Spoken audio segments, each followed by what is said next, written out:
Alors on va commencer par un petit état des lieux un peu du marché. J'ai vu que Emmanuel, dans sa présentation, avait estimé le marché à entre 15 et 20 millions d'euros pour l'année 2022. Je voulais savoir, Sophie, où est-ce qu'on en est aujourd'hui en matière de TV segmentée? C'est vrai qu'on a 18 mois de retour par rapport au premier POC. Aujourd'hui, quel bilan est-ce que vous tirez? Bonjour à tous. Alors, ce qui est intéressant, c'est que justement, là, on est à un moment clé puisqu'on sort du MVP. Donc, il faut se souvenir de ça. Donc, c'est un marché qui sort à peine du MVP. Là, nous sortons ce mois-ci et les autres opérateurs en septembre. Donc, maintenant, c'est full déploiement sur le prime time et le multispot. Donc, qu'est-ce qu'on peut dire à ce stade? On peut parler du parc. Donc, le parc, on devrait avoisiner fin T2 un peu plus de 6 millions de parcs. Et nous, Orange, on pèse à peu près 50% de ce parc. Et normalement, fin 2023, on devrait être à peu près à 8 millions, ce qui suppose 50% des finalement équipés IPTV. Alors, une forte dynamique ces derniers mois, et notamment depuis le mois de mars, puisque nous, ce qu'on voit, c'est le nombre de remplacements par mois. Et donc là, on voit depuis le mois de mars une forte accélération, puisque ça progresse de 30% en nombre de spots remplacés tous les mois, avec un pic là en juin, record, 65 millions de remplacements. Et cette dynamique, on l'observe avec toutes les chaînes, un peu plus marquée chez TF1. Ce qu'il faut voir aussi, c'est que finalement, ce marché il a été alimenté en data. Aujourd'hui, il y a plus de 89 segments data. À la fois d'ailleurs des segments qu'on va dire génériques pour toutes les chaînes, et à la fois, ce qui est intéressant, c'est des segments spécifiques, c'est-à-dire en fonction d'un programme. On peut avoir la cible des fans de The Voice, par exemple. Donc nous, on a à peu près 12 chaînes qui sont actives. On en aura 14 en septembre. Au-delà finalement du parc, qui est un indicateur intéressant, mais finalement, il faut raisonner en inventaire. Aujourd'hui, l'inventaire, il est pléthorique. Quand bien même on est encore à 3 opérateurs, normalement Free, si tout va bien, arriverait l'année prochaine. Mais comme la TV segmentée, c'est un peu de l'audience planning, il faut bien voir qu'en effet, en termes d'inventaire, ce n'est pas un souci. On peut tout à fait répondre à la demande, et encore pour longtemps. Donc voilà. Et alors ce qui est intéressant aussi, un petit tip, c'est de voir que le pic sur la télé segmentée, c'est le 12-13. Donc c'est assez intéressant, c'est assez complémentaire de la télé linéaire. 12-13 heures, là, c'est quoi la plage horaire? 12-13 heures, ouais. Une explication à ça? Bon, alors déjà, le Prime est venu à la fin. Voilà, il y a quelques mois, mais peut-être que Philippe a plus d'explications là-dessus, parce que c'est Philippe qui vend. Est-ce que vous observez ce pic aussi à 12-13? Oui, il y a des très grosses audiences, en fait. 12-13 heures. Aujourd'hui, le JT de 13 heures, il est parfois plus puissant même que celui de 20 heures. Donc il y a beaucoup de monde. On a notre billet parisien, il faut l'évacuer parfois. Tu rajoutes à ça le télétravail. Oui, il y a aujourd'hui des très belles audiences entre 12h et 13h et pas mal d'opportunités de remplacement data. Côté du coup régie, au-delà de l'aspect montrer qu'on innove, parce que c'est vrai que la télé a parfois été un peu étiquetée comme un média qui innovait pas trop, qu'est-ce que ça vous apporte aujourd'hui de faire la télé segmentée pour un groupe comme TF1?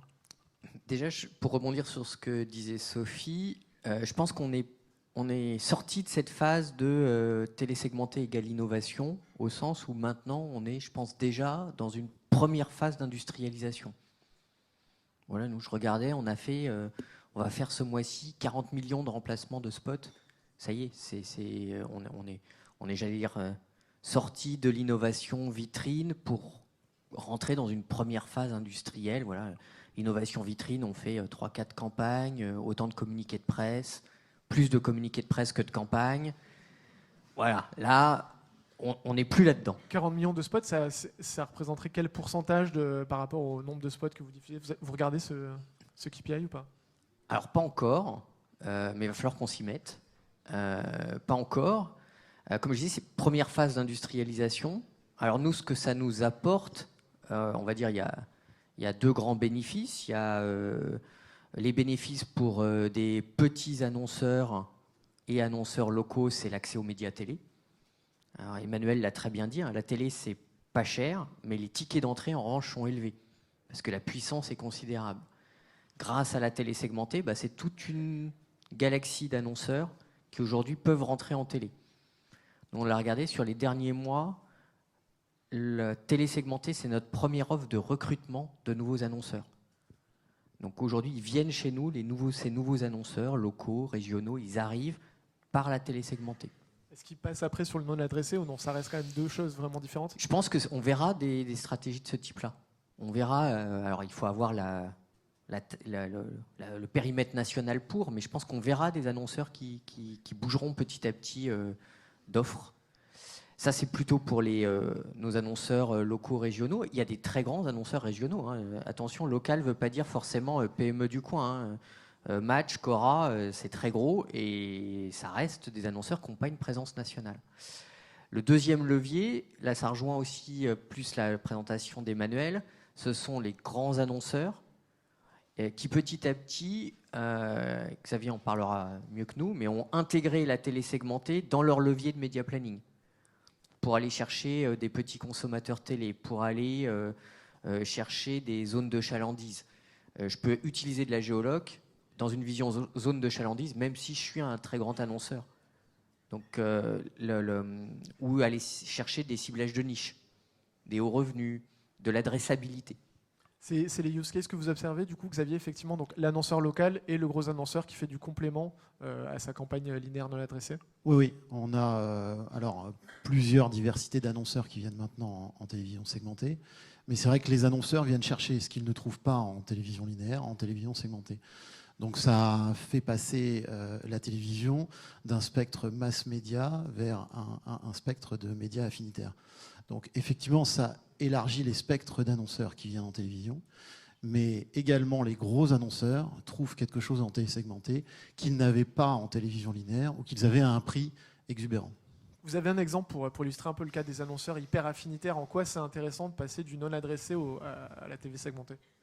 Alors, on peut prendre plein d'exemples. Si je prends un gros annonceur, on parlait des petits consommateurs télé. C'est vrai qu'à l'heure actuelle, quand on fait une campagne en télévision linéaire, on va avoir des retombées sur les petits consommateurs qui vont être très faibles. Et donc, si on met son coût du point de contact sur la télévision linéaire sur ces petits consommateurs, on va être très très élevé en coût au contact. En revanche, quand on les cible via la télévision segmentée, on ne va cibler que ces petits consommateurs. On sait qu'ils sont divisés en 3 parties, les consommateurs télé, gros, moyens et petits. Et quand on vise que ces petits consommateurs, on n'a pas de déperdition. Et donc, on va avoir un coût du point de contact qui va être moins élevé qu'en télévision linéaire sur cette cible. C'est aussi du coup l'occasion de casser un peu une image d'Épinal, c'est que la TV segmentée n'est pas forcément plus chère que la TV linéaire non adressée. Parce que moi, dans mon image, j'avais la télé non linéaire aller à 5 € grosso modo, si on met ça en équivalent CPM, la VOL à 10-15 € et la télé segmentée à 25, donc beaucoup plus cher. Sur certains types d'audience, ça peut être plus rentable ramené en coût CPM. Alors, c'est vrai qu'on entend beaucoup parler de prix, c'est le nerf de la guerre, donc je comprends tout à fait. La télévision linéaire, notamment en France, on a une des télévisions linéaires la moins chère en Europe. Donc, elle est de plus en plus chère. Alors, oui, elle est de plus en plus chère parce qu'elle a de moins en moins d'audience et qu'on a une perte de durée d'écoute. Mais en revanche, elle reste très attractive. Elle reste très attractive sur des cibles très larges, sur des cibles ce qu'on appelle socio-démo. Et c'est vrai que sur des populations qui font 20 millions d'individus, on s'y retrouve toujours parce qu'en plus en télévision linéaire, on a des retombées sur des multiples cibles qui ne sont pas forcément la cible qu'on target en priorité. En revanche, en télévision segmentée, on est sans déperdition. Donc, ceux qui consomment très peu la télévision, on va réussir à les toucher en télévision segmentée de façon très efficace. Je prends un exemple, les populations jeunes sont en train d'abandonner au fur et à mesure la télévision linéaire. On arrive à les récupérer à des prix qui sont plus attractifs sur la télévision segmentée parce qu'on ne va pas avoir de déperdition. On ne va cibler que ces populations-là. Donc oui, ça a une attractivité. Mais ça a une attractivité pour les nouveaux entrants aussi en télévision. Si je donne un exemple basique, avant quand je vendais des piscines, je n'avais aucun intérêt à communiquer sur une population 25-49 ans. Maintenant, si j'ai la possibilité de pouvoir cibler uniquement les propriétaires de maisons avec un terrain, eh ben, je vais avoir un vrai intérêt pour jouer la télé dans ces conditions. Toucher les petits consommateurs de télé linéaire, ça a été un des use cases d'un POC qui a été fait avec un gros annonceur entre Orange, TF1 Pub et cet annonceur, je ne sais pas si on peut donner son nom ou pas. Est-ce que, Philippe, vous pouvez nous expliquer un peu le... Alors, le point clé de départ, c'est la qualité de la data. Et ça, je pense qu'on a la chance. Par rapport au mapping que présentait Emmanuel, je pense que c'est une donnée qui est clé. C'est quelle est la qualité de la data que je mets en face. Et ensuite, en effet, mon CPM sur cible, si ma data est de qualité, finalement, mon CPM sur cible, dès lors que je suis 100% sur la cible, il sera finalement rentable. Je prends mon exemple, sur mes petits consos télé, par définition, l'opérateur, il sait combien de temps la télé est allumée. Vous pouvez être un gros consommateur de YouTube et aussi un gros consommateur télé. Là, en revanche, j'ai une information de ces populations regardent la télé, quand on parle des petits consos, allez, 1 à 2 fois par semaine max. 1 à 2 fois par semaine max par rapport aux courbes de couverture utile des manuels, oui, ça vaut le coup d'aller les chercher spécifiquement. Donc c'est un use case qu'on a mené grâce à Orange Advertising, où on a pu mesurer cette complémentarité, cette fameuse couverture utile des manuels. Donc j'ai une grosse campagne télé linéaire, classique, 400, 500 GRP, 600 GRP. Je vais diffuser uniquement sur mes petits consommateurs télé, grâce à l'information de la box. Donc je ne cible que ces gens qui regardent la télé 1 à 2 fois par semaine. Et ensuite, je vais pouvoir mesurer, pareil, grâce à la voie de retour fournie par l'opérateur, est-ce que j'ai touché des nouvelles personnes qui n'avaient pas vu ma campagne télé? Est-ce que j'ai augmenté ma couverture utile? Donc là, on a pu voir que même sur des campagnes à 600 GRP, donc alors, ça parle peut-être pas à tout le monde, mais c'est quand même des campagnes qui commencent à bien tabasser, je suis capable sur le parc du Box Orange de gagner 4-5 points de couverture. Donc d'aller chercher des gens qui n'avaient pas vu justement ma campagne. Donc là, on est complètement vertueux. Et en effet, ces 4-5 points de couverture, si je devais aller les chercher soit sur d'autres médias, soit en télé linéaire, je n'ai pas forcément la data pour le faire aussi bien, y compris même sur les acteurs digitaux. Et surtout, potentiellement, il me coûte beaucoup plus cher qu'en télé segmentée. Est-ce que vous avez suivi l'adage de la grand-mère d'Emmanuel en regardant l'impact sur la couverture utile? Non, mais Emmanuel, il est plein de bon sens. Donc oui, on a suivi les deux. C'est-à-dire qu'il y a à la fois l'apport de couverture en absolu. Est-ce que j'ai touché des gens que la campagne télé linéaire n'avait pas touché? Ça, c'est ces fameux 4,5 points qu'on a permis de gagner dans la couverture. C'était sur des campagnes télé qui sont déjà à des niveaux de couverture. C'est la force de la télé. On est à 77, 78, 80% de couverture. Donc déjà, la première lame a déjà bien fait le job. Ensuite, on a été en effet regarder des gens qui avaient peut-être vu la campagne télé, mais peu vu. Et là aussi, ces petits consos, ils ont ce sens-là. Oui, en effet, si je suis un bel annonceur avec une belle campagne, la campagne, vous allez la voir, mais peut-être que vous l'avez vue 1 fois, 2 fois, pas suffisamment par rapport à cette fameuse couverture utile. Et on a aussi mesuré l'impact sur les gens qui avaient vu, en effet, moins de 3 fois la campagne, et c'est encore plus que ces 4 points de gagné. Sophie, vous avez également utilisé cette logique de complémentarité sur une propre campagne chez Orange. Oui, tout à fait. Avec Maison Protégée, on avait là une campagne, une très forte campagne, plus de 1000 GRP, et une campagne segmentée sur du local, cette fois pas les petits consommateurs, mais sur des régions en surpression. Et là, quand bien même on avait 1000 GRP, on avait environ 3 points de couverture additionnels. Donc, on est en train d'ailleurs, comme on a développé ce protocole, on l'a partagé avec les autres opérateurs et le SNPTV pour essayer d'industrialiser cette façon de calculer. Parce qu'effectivement, ce qu'il faut préciser quand même à l'audience, c'est que tout ça, c'est du POC. Et globalement, Xavier, aujourd'hui, quand vous faites une campagne TV segmentée, c'est finalement un bilan de campagne qui est mis à côté du linéaire, qui n'est pas vraiment unifié. C'est les CPM versus des GRP. Donc c'est vrai qu'à date, dans ces conditions, quand on n'a pas la donnée de voie de retour d'Orange ou de notre telco, c'est compliqué de mesurer cet incrément d'une campagne TV segmentée. C'est peut-être ça qui freine aussi le... Oui, c'est vrai qu'il n'y a pas de secret. On a beaucoup entendu parler du volume que représentait la télé segmentée à date, que ça avait énormément de retard par rapport aux prévisions qui avaient été faites. On parlait d'un marché de 200 millions avant. Et là, on voit qu'on est sur quand même des investissements entre 20 et 30 millions d'euros. Donc, il manque effectivement encore pas mal de choses pour que la télé segmentée arrive à maturité et que tous les annonceurs puissent être séduits par cette nouvelle forme de communication en télé. Et c'est surtout la mesure. Alors, évidemment, mes camarades font des POC en ce moment et sont en plein développement sur la mesure. Mais il est important pour prouver l'efficacité de la télévision segmentée, parce que la télévision segmentée est jouée de façon conjointe avec d'autres activations médias, très rarement de façon unique. Donc, dans ces cas-là, il faut qu'on puisse prouver son efficacité par rapport aux autres activations médias. Et il y a un moyen pour ça, c'est d'avoir la couverture. Et c'est d'avoir la duplication avec les autres médias, que ce soit télévision ou que ce soit vidéo. C'est important pour que la télé segmentée puisse montrer son intérêt. Et c'est ce qui nous manque encore à date, parce qu'à date, on achète un nombre de contacts sur une cible. Alors on sait, et c'est l'intérêt, qu'on va avoir que des contacts sur cette cible. Mais en revanche, il nous manque vraiment la couverture par rapport au bassin d'audience national, chose qu'on a de façon vraiment industrielle en télévision linéaire. Sur le volet activation, comme on est sur finalement deux univers qui sont assez silotés, aujourd'hui on se contente entre guillemets de toucher des petits utilisateurs de télé en télé segmentée. Est-ce que dans un monde idéal, ce serait encore mieux de toucher des non exposés en fait à la campagne linéaire en télé segmentée? Est-ce que c'est quelque chose qui sera possible? Je poserai la question ensuite à Sophie, peut-être à terme. Alors, tout à fait, ça va être possible, puisque de toute façon, nos amis broadcasters TV ont la possibilité de savoir si une campagne a été diffusée de façon nationale chez eux et de le croiser avec les données sur la télévision. Alors, on sait très bien que ça leur a demandé énormément de développement. C'est déjà quelque chose qui a été réalisé. Il fallait voir si techniquement c'était possible. Il y a une longue mise en place. On a quitté cette période de test. Maintenant, on va être dans une période de réelle commercialisation. On est sur ces sujets de mesure.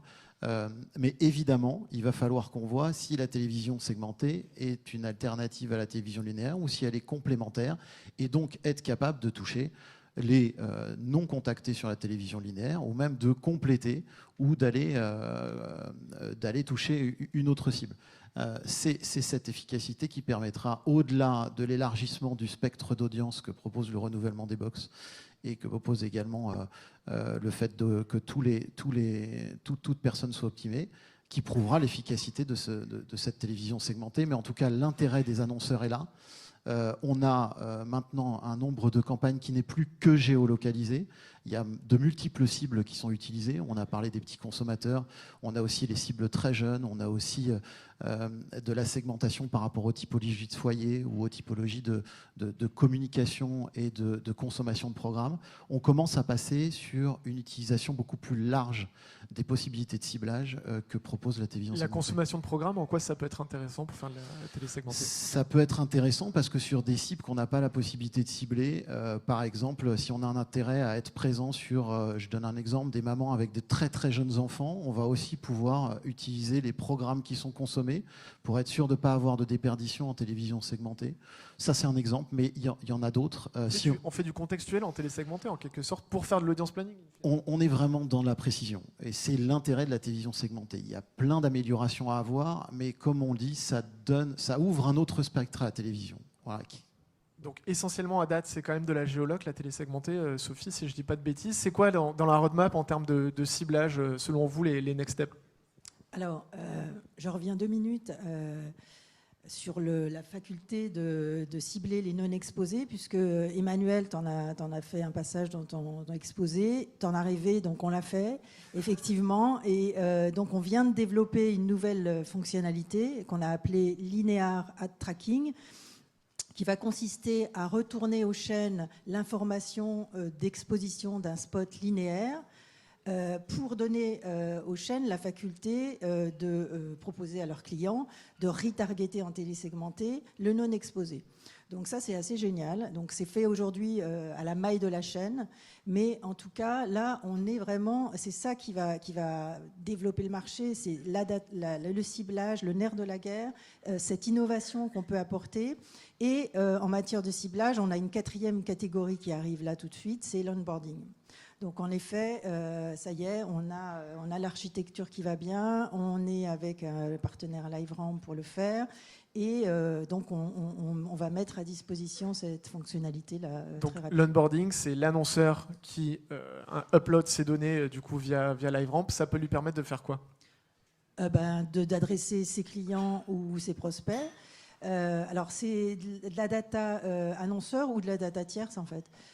Et donc pour l'annonceur, ce qui est génial, en effet, là on est encore dans je n'ai pas de déperdition, où j'adresse un message spécifique à mes clients et un autre pour mes prospects justement. Ça peut avoir un intérêt pour un annonceur de parler à ses clients en télé, parce que je me rappelle, il y a quelques années, on avait un peu ce débat sur le digital. Au final, on va faire du CRM en display. Je trouve que le use case s'est jamais vraiment développé. Est-ce qu'en télé, ça peut avoir un intérêt pour un annonceur de parler à ses clients ? Ça a un réel intérêt. Après, Emmanuel l'a dit, là on est sur des annonceurs qui ont déjà la possibilité de gérer une base de données clients de façon très maîtrisée pour qu'elle soit exploitable. Donc on est déjà limité en termes de nombre d'annonceurs. Après, ça a un réel intérêt parce que, comme l'a dit Sophie, à ce moment-là, on peut être capable de cibler les consommateurs d'un produit précis chez l'annonceur, donc de fidéliser une clientèle, ou alors d'aller recruter sur des consommateurs qui ne consomment pas le produit que vous vendez. Donc oui, en termes d'efficacité et notamment de lien avec les ventes, ça peut avoir un réel intérêt. Et ça se rapproche de problématiques que propose à l'heure actuelle le digital et la vidéo. Sur le sujet de la liquidité de la data qui a été évoqué par Emmanuel, Philippe, est-ce que vous partagez son constat qui est de dire peut-être que pour débloquer un peu le marché, il faudrait rendre cette donnée un peu plus liquide et notamment faire en sorte que les régies ne soient pas les seules à avoir la main mise sur la création des segments et faire en sorte que les deux côtés de la chaîne de valeur se parlent? Alors, le premier point, c'est que par rapport à ta phrase, le marché, il s'est quand même déjà bien débloqué. Ouais, quand même, positivons-le. Pour aller chercher les 150 millions. Aller le parler, parce que c'est vrai qu'aujourd'hui, on est dans une dynamique de revenus télésegmentés en France qui vont être multipliés par 5 cette année. Alors, on ne fera pas x5 tous les ans, même si Sophie aimerait bien, mais... Vous aussi, j'imagine. Et nous aussi. Mais néanmoins, la dynamique de marché, c'est vrai qu'elle est là, et elle est avec des taux de croissance absolument phénoménaux. Ensuite, sur la partie de la liquidité data, je vais être plus mesuré par rapport à ce que dit Emmanuel. Je pense que là où il pointe un vrai sujet collectif de marché, je pense que Xavier en sera d'accord, c'est que c'est super, on a créé quelque part un nouveau média avec la télé segmentée, mais on n'a pas créé encore les outils de média planning qui vont avec. Et en effet, un acheteur, il a besoin de pouvoir d'apporter de l'intelligence pour son client, hein, c'est toute sa valeur ajoutée, donc il a besoin de faire des simulations, d'aller chercher c'est quoi la meilleure cible pour faire ma meilleure couverture, et pour ça, il a besoin de toute une palette d'outils de simulation. Et aujourd'hui, je pense, Xavier, ces outils, on les a pas. Je pense que ça rejoint la problématique de la mesure dont on parlait. Effectivement, il faut prouver l'efficacité de la télévision segmentée.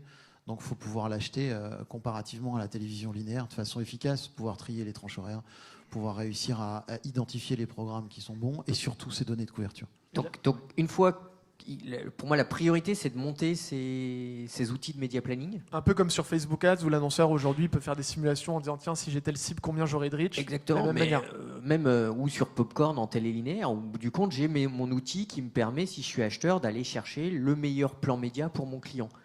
Aujourd'hui, en télé segmentée, on n'a pas encore ces outils-là.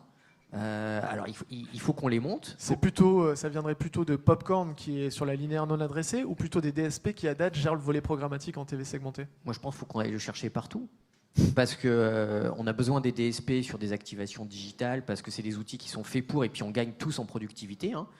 Parce que qui dit télé segmentée dit ciblage, dit plus petit budget. Donc, je pense que ce soit côté agence ou côté régie, il y a un enjeu de productivité et ça, le DSP y répond bien. Après, comme on disait, la télé segmentée, elle est rarement achetée seule. Elle est souvent achetée en complément d'une campagne linéaire, en tout cas pour ces grands annonceurs. Et donc là, la logique, elle veut aussi qu'on ne crée pas un silo, deux silos entre mon activation télé, mon activation télé segmentée, voire un troisième avec mon activation replay. J'ai intérêt à pouvoir consolider tout ça dans une vision globale de ma campagne. Donc, si on prend ces deux aspects, oui, il nous faut des outils de média planning, de simulation, de couverture, d'identification des bons segments par rapport à une problématique client. Et puis, j'ai besoin de consolider tout ça dans les outils qui existent, DSP ou Popcorn ou autres. La proposition d'Emmanuel, sa réflexion autour du fait de créer un acteur centralisé, peut-être, ça pourrait être une joint venture peut-être entre les telcos et les régies. Ça vous inspire quoi, Sophie? Est-ce que vous pensez qu'il y a besoin peut-être d'une interface unique? C'est vrai qu'aujourd'hui, c'est quand même hyper siloté dans le sens où chaque telco deal avec chaque régie. Est-ce que vous pensez que l'unification, c'est peut-être un nouveau levier de croissance pour ce marché-là? C'est tôt pour en parler, mais C'est vrai qu'on se projette toujours. tout dépend si l'enjeu en vaut la chandelle, si je puis dire. Aujourd'hui, il n'y a pas tant de régie, il n'y a pas tant de telco, c'est pas une usine à gaz. On a effectivement ces partenariats. Pour moi, ça ne s'impose pas du tout aujourd'hui et je ne suis pas sûre que ce soit ça qui facilite. La question du programmatique est bien plus centrale. Et pour revenir, moi je reviens de Cannes où j'ai présenté plusieurs fois la télé segmentée, le modèle français. Aujourd'hui, à l'étranger, il n'y a aucun équivalent de notre modèle télésegmenté français, où toutes les régies télé et tous les telcos ont créé une seule et même spécification technique, ça marche pareil partout, les segments de data harmonisés, il n'y a pas de segment de data complètement différent avec une méthodologie différente. Le petit conso télé qu'on évoquait, il est calculé exactement de la même façon chez SFR, chez Orange. Aujourd'hui, quand on présente ça à l'étranger, notamment au UK ou en Allemagne, ils tombent de leur chaise. Ça leur paraît improbable qu'en Allemagne, RTL ou ProSieben plus les telcos aient pu s'associer. En Angleterre, ils n'ont jamais réussi à s'associer avec Sky. Donc, ce qu'on a monté modestement, il y a un côté unique dans justement la coordination et l'harmonisation du marché français. C'est clair. Les seuls à avoir mis en place une trajectoire commune, en gros. Et des standards communs. Les bilans de campagne, aujourd'hui vous faites un bilan de campagne chez M6 ou chez TF1, ou chez Canal, vous aurez le même template de bilan de campagne. Comme je disais, les mêmes segments de data, et ils s'appellent pareil. On a vraiment fait tout un effort, alors qu'on se connaît, la tentation était forte. TF1, je vais faire mon truc avec Bouygues, Altis aurait pu faire son truc avec SFR, chacun M6 avec Orange, ou chacun aurait pu faire des trucs dans son coin, évidemment pas interopérables et qui ne marchent pas ensemble. Non, on a, je trouve, eu cette intelligence collective de se dire on va bosser ensemble pour créer ce marché. Ouais. Et j'ajoute juste la prouesse technologique, parce que je vois chez Orange, c'était un projet industriel, mettre un soft au sein des box, c'est pas rien, et finalement le résultat sans couture, aucun bug, rien. Et ça aussi, je pense qu'à l'étranger, on nous envie cette prouesse technologique. C'est sûr, par rapport au digital, les enjeux étaient autres. On arrive déjà au terme de cette table ronde. Une dernière question pour vous, Sophie. Les enjeux sur les 6 mois à venir, c'est quoi? C'est augmenter les taux d'opt-in, upgrader le parc de box, parce que c'est vrai que tous les box ne sont pas aujourd'hui compatibles. Oui, alors la trajectoire, elle sera en progression. Après, ce que je disais tout à l'heure, c'est comme le digital à TV segmenté, c'est l'inventaire avant tout. Donc, quand on regarde les ad requests et les ad réponses, c'est-à-dire ce qu'on demande aux chaînes et ce qu'elles nous répondent, on a une marge en termes d'inventaire incroyable. Donc, il faut raisonner comme le digital. C'est très important.